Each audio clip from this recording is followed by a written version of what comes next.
And we are live. What is up, everyone? I'm excited to jump in to today's video. Um, I'm very excited. Every once in a while, you have some of these stories that are really inspirational, and I think this one is on a couple of levels. I want to talk about that in a sec, but I'm doing this as a live, so I think some of you may have some questions.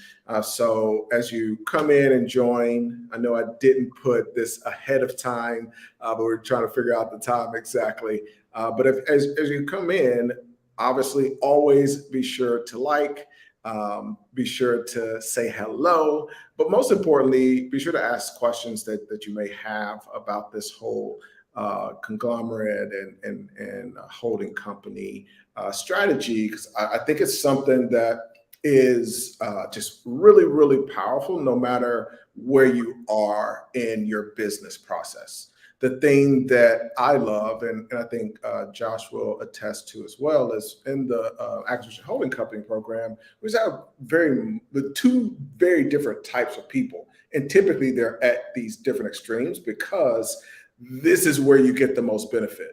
So if you're really tied down in a business right now and you're kind of in the middle, you're growing and whatever, sometimes you don't have the extra bandwidth to try something like this strategy. What I'm finding is the people that really kill it are at the two extremes. So we have about half the members, I would say, that are already in a seven-figure business, and they're looking to implement these strategies in their business. Then at the other extreme, we have the folks that I consider to be just beginning, and so some of those people, they may be older, they may be in a career, they may even, like, we've got one person that has a franchise, and but it's not a full-time thing, it's kind of a side gig. So it's the people that are just getting started with entrepreneurship that I think can really leverage this on one level, because you get to just jumpstart your career. And one of the things I've loved with Josh in particular is the paradigm shift, when you start to realize that my goal is getting access and leveraging all of the underutilized assets that are out there, and they're just everywhere. They really are everywhere. So you end up just trying to decide, okay, where do I want to focus my time?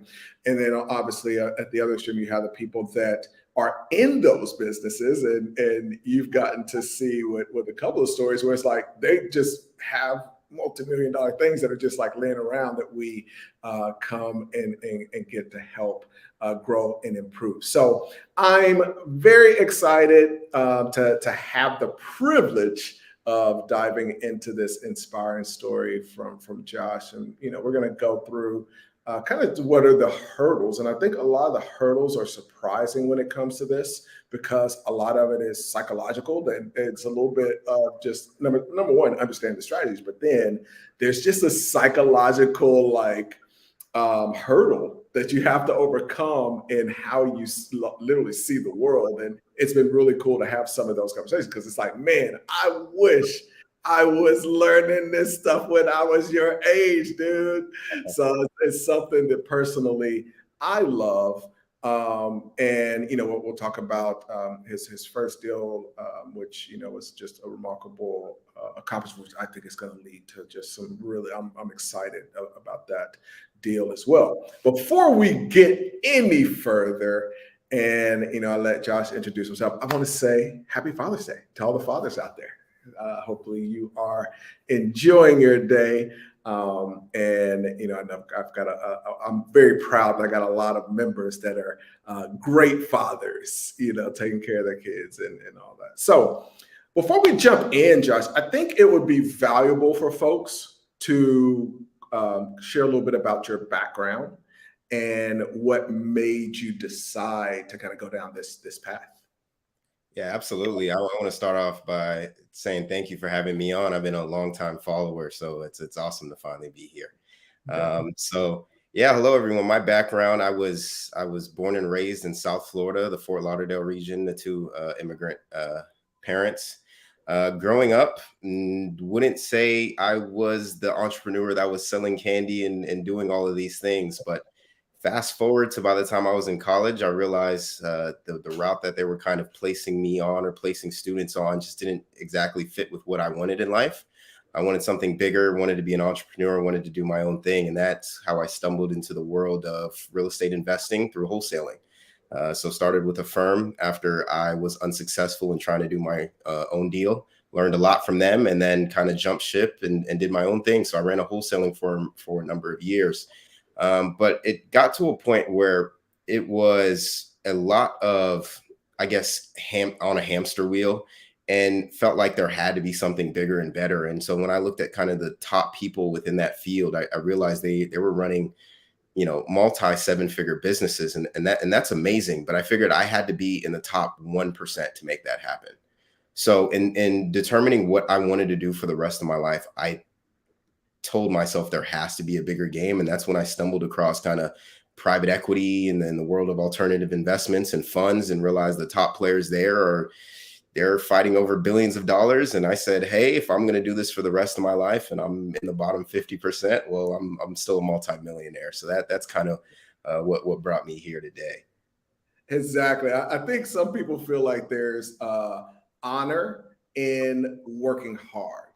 And, there's like, I have a lot of respect for people that work hard, but I have more respect for the people that have figured out the game and how to play it in a way where they don't have to be in the top 1% of successful people in order to have a really amazing life. I'm one of those folks that I've just been a believer for a long, long time. And I was like you, like I was in college, and number one, I thought I wanted to be in investment banking, which I did, and I am, but I didn't want to go the route that I saw, some of my friends going, which was I'm going to be working 80 hours a week, sleeping under my desk, eating at my desk, just foregoing this beautiful thing that we call life, putting that on pause in the pursuit of something that they just print trillions of with the click of a button. So I felt like there was a better way. And I love a game where I can be at the total, you said bottom 50%, you can be at the bottom 10% and still be a millionaire. And I think it's how you play the game. And one of the things that I love about this program is we've shifted things from being business buyers into creating this acquisition holding company kind of framework. But before you joined the program, we were talking before this, you attended the Good Merger Summit. So I Yep. figure like that's even a good place to start of like that initial introduction to some of the concepts. We don't obviously go as deep as we do in the program, but even just starting that, what were some of the realizations, if you can kind of go back that far, what were some of the things that you walked away from the Good Merger Summit thinking? Yeah, absolutely. I would say my mindset coming in to start with was, how do I buy a business? Now we're flooded with all these ads. You see all these different videos, and they have a very structured science on how to go and make your first acquisition. So I was coming in there with that expectation that, okay, I'm going to go there, I'm going to learn all these steps, and I'm going to walk away with the exact blueprint that I need. And my surprise pleasantly was, you were teaching us, and not only to look at buying a business, but understand all the assets within a business. And a lot of the times that when you go and you look at a business, that they have additional capacity that they're underutilizing, and in that you can birth new assets out of the business. And so it's not even necessarily going and buying a business, but coming in and seeing what you can do to improve it, to build out on, and birth more revenue, essentially. Yeah, more it's what I talk about: assets, cash flow, and equity. You're literally birthing those things, and I think it's that attitude where it can be, and that's one of the tougher things. It makes it tougher to even explain this. Which, if I had told you, if I tried to explain what even Good Merger Summit was going to be, or what acquisition holding was going to be, before you had that introduction, it just sounds crazy. It's like, well, wait a minute, dog. Like you said, it's easier just to say you're going to get a step-by-step plan to buy a business. That's a much easier thing to say that you're going to get and be able to sell. The tougher thing is they're like, oh no, it's this whole other world, and you can see the world through these new goggles, and you're going to be able to see assets that just pop out of thin air, and you can exit those and put those into special purpose vehicles and create these tax structures. And it's just like, oh, it's just like, wait a minute, dude. What are the steps to buy business? Exactly. Exactly. So yeah, that is always a lot of fun for me as people have that part click. Now, the way that we met was really cool, and it showed a lot of your just initiative and tenacity, which I love. So you're connected with somebody that I've done a lot of deals with in Miami, and then he ended up connecting me. He was like, "Hey, you should meet this guy." And even when we met, it was like, "Man, okay, this guy is a go-getter." Talk a little bit about that, because I think before we get into even the acquisition whole co-program and that, I like to attract people like you. So if you're watching this, and you're like, oh, like maybe I'll join. I'm gonna check out this soloconglomerate.com course, and maybe I'll join at HoCo. I will say, like, we're really getting deals done. And, part of that is the program, but I'm not even pretending to say, oh, like you just come in, do nothing, and you're going to be successful.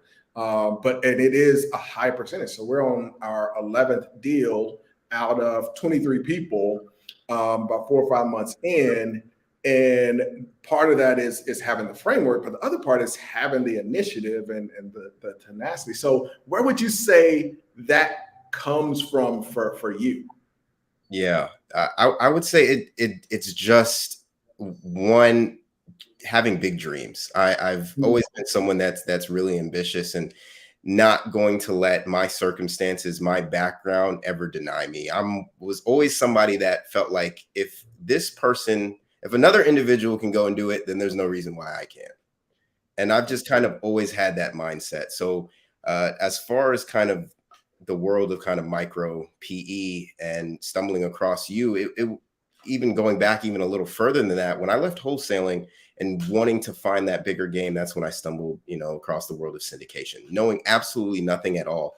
I paid for a workshop and learned as much. And I wouldn't say the workshop automatically got me a deal, but what it did do was that it gave me the confidence to now show up in the room, to be around the people that I was aspiring to be like. And that was the one key thing, and that I would recommend to anybody is show up. If you show up there with a base of knowledge and a plan of what you want to get out of it, the people that you're sitting here and thinking are 5, 10, 15 steps ahead of you are going to be more than willing to help and pour into you and really get you to that next level. And so for me, that's what happened. It's actually the first event we connected at. I believe it was a real estate blockchain event. And I was like, oh, snap, what is he doing here? And I went over there and I said hello. That was also the first time I met Noah. I remember the host of the event said, hey, if you catch him in the hallway, go and speak to him.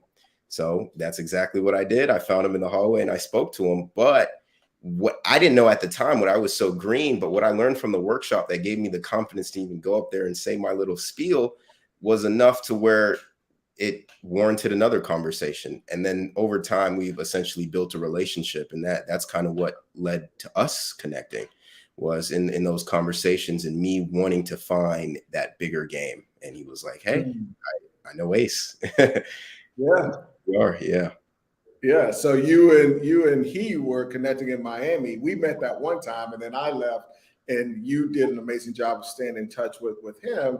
And that's when because even with just messages, when I go to events, that's one of the things people always say is like, oh, like I sent you a message, or I tried to connect with you, and we never got to connect. And one of the things that I do that's very important to me is, my main goal is doing deals. Even with the deal that you closed, we're already talking about like, man, I think here's a way for us to joint venture. Here's how we can do some things together that are just pretty massive and exciting. but like that's my goal, and so that's really my focus, because I've got a bunch of people that are doing deals where, you know, I'm investing, or I'm helping them exit, or I'm helping them do an acquisition, or I'm doing acquisitions, and so this side of the business kind of gets by the wayside. But then when we get in there, it's like, okay, let's make sure we're giving value, because I want to be in the exact situation that we're in right now, where you've done an amazing deal. We're going to be able to do some stuff together in that deal, and that creates this really cool win-win. But going back to that point, I think even for you, how old, do you mind me asking how old you are? You Yeah, mind I'm sharing? 23. Yeah, so freaking 23, which is like absolutely amazing, man. But going back to that point, you know, you've been to the program, you know that this thing is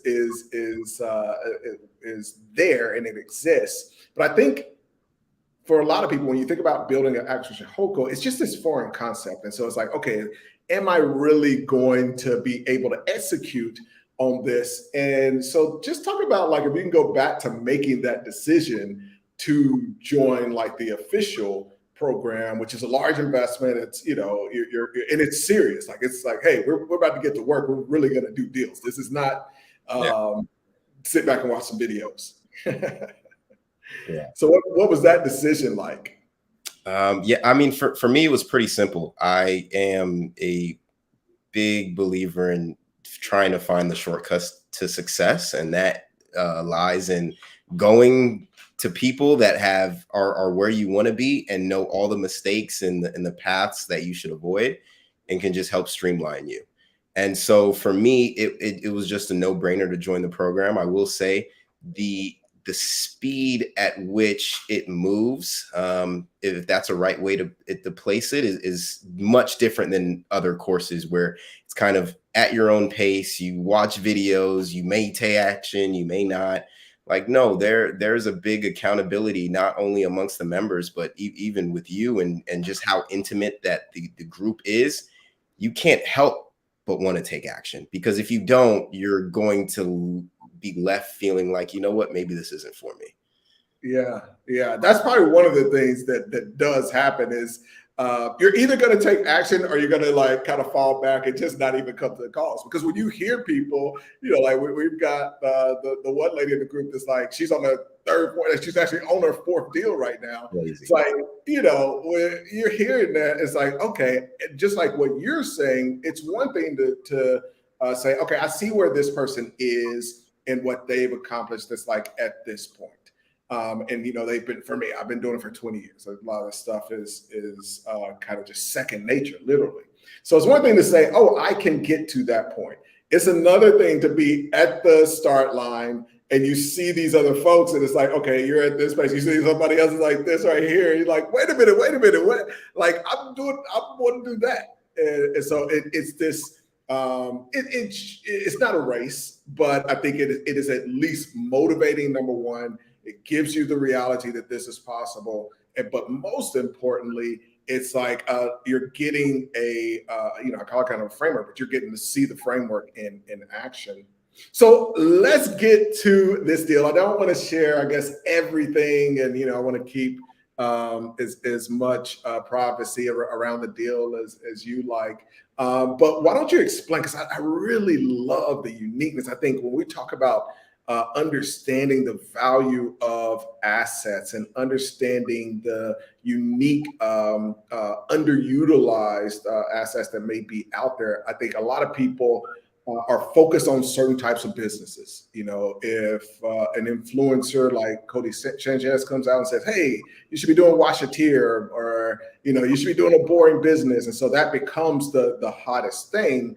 But one of the things that's really great is like there's just asset, and I think that's why it does happen to be the acronym of ACE, and there's no B for business in there, but it's like assets, like just understanding the value of assets. And I think that the deal that you did, this is an amazing business, but I think it's the type of business that most people are would never consider going after as a deal. So you want to talk about what that deal was, or you like what the business does? Yeah, so we're essentially a community centered around lower middle market and SMB acquisition entrepreneurs, intermediaries, investors, service providers, etc. So we provide resources to really anyone in that SMB M&A ecosystem. Kind of right now with our main product offering being monthly virtual conference style panels that we do on a variety of topics, inviting different industry leaders.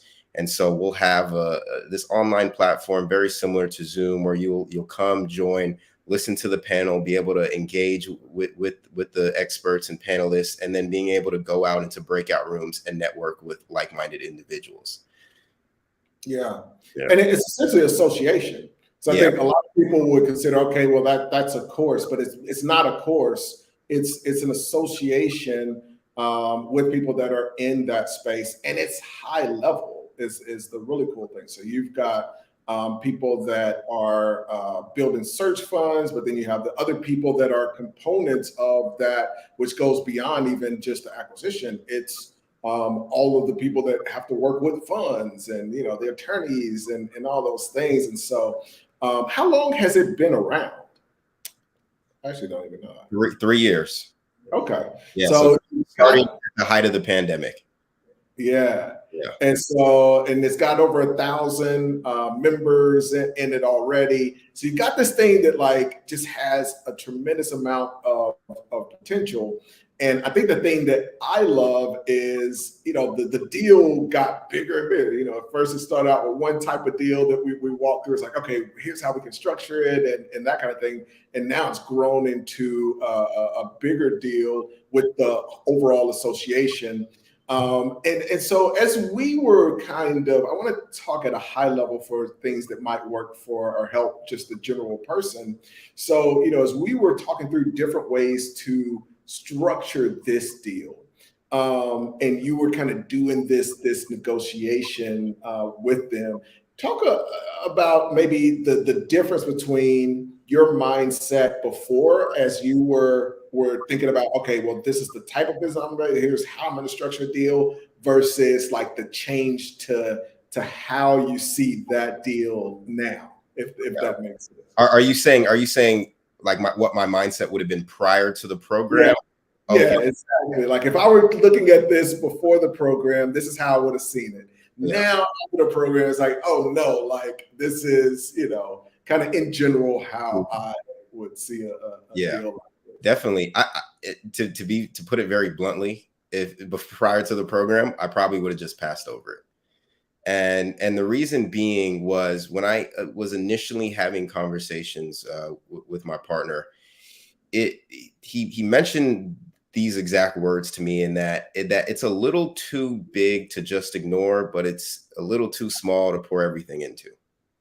And so it's gotten to a place of stagnation just from simply being in it for so long, not really having the mental bandwidth, and not really understanding what the assets in the business were and whether or not he even had a business.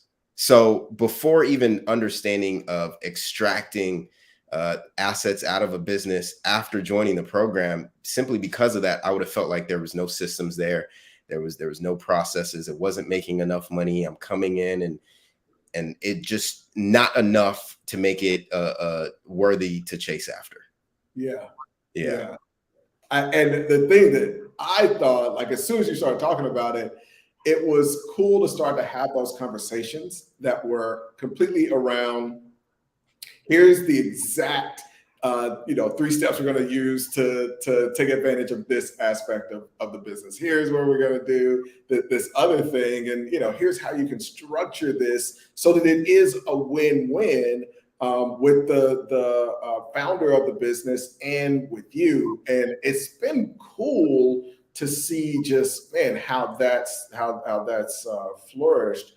But I think for somebody who's listening to this, I think the real key is just creativity. Like the difference between you and any deal that you're looking at doing, or any business that you're in right now, because I know a lot of you are already in a business.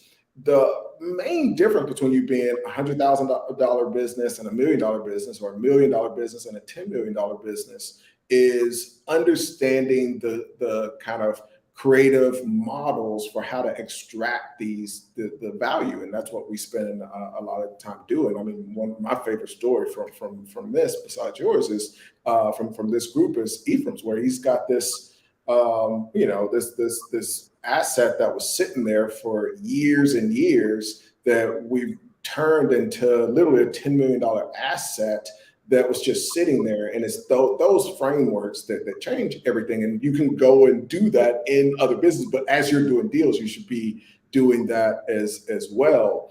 So talk a little bit about like even stepping back from this deal, which I know is tough because we're in the middle and there's just a lot of stuff going on. But if you look past this next 6 months or next year, looking back from this kind of special purpose vehicle that will encapsulate this deal, what are you thinking for the future of your holding company in general? Yeah, so definitely it has taken some changes with this deal involved, but it goes back to one of the key points that you talk about, that if you're wanting to get into an industry that you don't have any prior experience in, that your main objective should be coming in as a center of influence, because from that position, it opens up a variety of doors for you to navigate how you so choose. And Yeah. so with this deal, what it now has propelled me into the kind of the ETA ecosystem and the world of SMB M&A, that now I'm more so looking at more community-based assets, things that Yeah. can draw people in, because the amount of different nuances, the amount of assets that I can birth out of that, I wouldn't say it's unlimited, but it's pretty close to that. Yeah. Yeah. Man, so much. Hey, y'all got a 23-year-old who's kicking some serious game to y'all right now. Be sure that you are liking the video, say hello, because this is some serious game that y'all getting kicked. And I think that point is just huge. I mean, one of the things I didn't mention is one of the reasons that we did this deal was we realized, okay, at your age, you don't have a bunch of capital laying around. So one of the things was, let's do a deal that's going to get you access to capital. And so that was one of the reasons, like, okay, well, this is kind of the route. And then, but the second part that you're talking about is like, my biggest growth, which took me 20 years, which is why I'm glad I'm able to help other folks start this earlier, is that every single thing, when you understand this whole co framework, like everything can be bought. And so what you're talking about is now you're in a central just influencer position in the world of search fund, just like imminent, just this high level thing. This is based out of New York, even though you're in Miami. So just like the place that you are, the deals you're doing, it can put you in a central influential area or space. And I think the thing that's key there is both of those. Like, oh, if I need capital, let me go and do a deal that's going to get me access to capital. If I need influence, let me go and do a deal that's going to get me influence. And you can start to map out everything that you need. But the most important thing of all of that is getting paid. So just like, it's like, okay, if I need capital, and this was a big thing when we're starting for you, it's not just when we're going through the whole co model, and this is kind of one of the secrets I will let y'all in on that we build this off of. I don't want to spend time on anything basically that I'm not making money off of. I'm literally not getting those three things out of it. I don't want to spend time on anything where I'm not creating assets out of it. I'm not getting cash flow out of it, and I'm not getting equity that eventually I'm going to be able to exit. And so the really cool thing was that where a lot of this started was the idea, okay, if you're going to raise capital, let's do a deal that allows you to create assets, get cash flow, and build equity while you're raising that capital. And so that gives you a little kind of for the people that are watching, that gives you a little bit of how this framework differs, and then you're kind of birthing these SPVs along the way. And then we get into some fun stuff. I was really surprised. We talked last call about kind of you can have a model where a family office is above the acquisition holdco, and that got more. It was kind of just a side note that I was like, oh, you've got these different things of how you can structure this, and there was a lot of people that were interested and a couple people that hit me. So now we get to go deeper into that. And so there's just a lot there. So, man, at this point, you've got a lot of time ahead of you. We'll wrap up, but I'd love to know if you have a specific number, if there's like, hey, I want to be worth 10 million by I'm 30. I was talking to Ashonda, who's a member, and she's doing a lot of deals, and I was shocked. She was like, "Yeah, like my plan is I want to get 20 deals done by the end of next year." I'm like, "That's a lot of deals. Let's go." So yeah, anything like that, like what like aspiration wise? Yeah, I would say that number tends to change a little bit as I'm kind of beginning to understand it a little bit more. But I would say that really by the time I am 30, that a 7-figure yearly earner, eight-figure net worth, that's kind of at the very base. I mean, I can get more granular with the amount of deals, but that's all arbitrary. So yeah, I would say that's kind of the top objective right now. Well, Josh, thank you for taking a little time on your Sunday, sir, spitting some game on these rascals that are out there just playing around, not getting stuff done. You're making it happen. I absolutely love it. I'm just very, very proud of this first deal. I think it's the first of many, but I think there's a lot that's just like we're going to be able to do within this one. So tell people if they're interested. I know we're talking about maybe doing something in the fall that might combine my folks with getting them access to funding and teaching them how they can partner with search funds, get access to capital from search funds, and maybe something like that. But yeah, talk about how people can connect with you if they're interested in learning more, working with you. Yeah, absolutely. And I mean, just on that point, we can see now with the impeding recession, a lot of asset classes that might have been a lot more favorable to invest in the past couple of years are now you're starting to see kind of a sharp decline. And so what we want to be able to do is kind of educate more investors and being able to bring them into the micro PE space and invest in these deals, invest, alongside search funds, invest into, individuals looking to acquire businesses. But if anyone's looking to connect further with me, I am active on LinkedIn. So you can find me at my name, Joshua Piquion, or you can reach out to me by email, joshua@mambacapital.com. Mamba spelled MAAMBA. I love it. I love it. Quentin popped in, says, Ace Chapman, Peace King. Hope all is well. It is. Thank you. Thank you, Josh. And thank y'all for popping in. Hopefully this was valuable for you.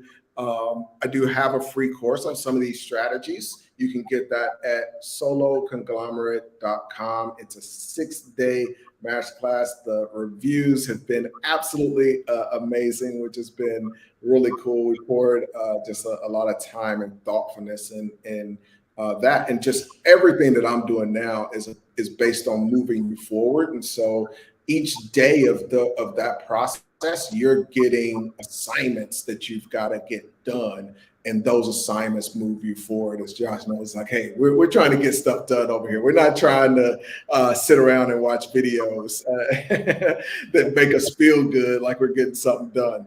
All right, thank y'all. Like the video, subscribe, hit notification, check out the Patreon, patreon.com/Ace Chapman, and I will be back with y'all soon. All right.